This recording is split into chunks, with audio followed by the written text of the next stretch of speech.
tell you about the town he grew up in, and on the outskirts were these old burnt out trees, and he came to resent it in his mid to late teens.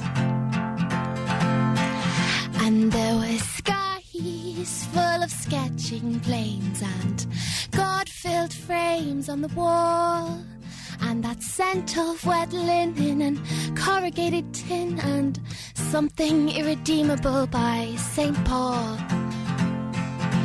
With a chip on his shoulder and a hand on his heart, he was living for the others. So this kid, he was living street smart.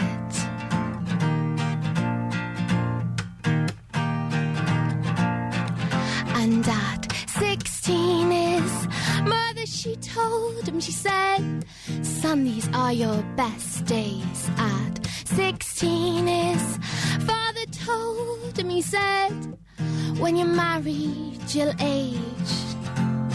So he left it behind, that day-to-day grind. He got a ferry up to Glasgow, and he felt insecure in this new place. He felt he was losing face, till he remembered the girls by the hall, standing at that gable wall with a chip on his shoulder and a hand on his heart. He was living for the others. So this boy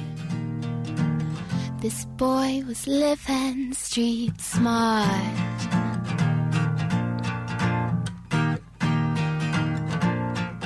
And he said, I wonder where they all are now.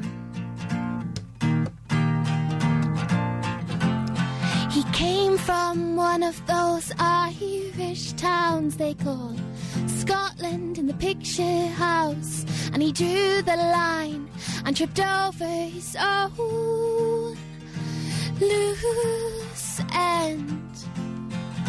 With a chip on his shoulder and a hand on his heart, he was living for the others. Oh, this kid, this boy, aren't we all living street smart?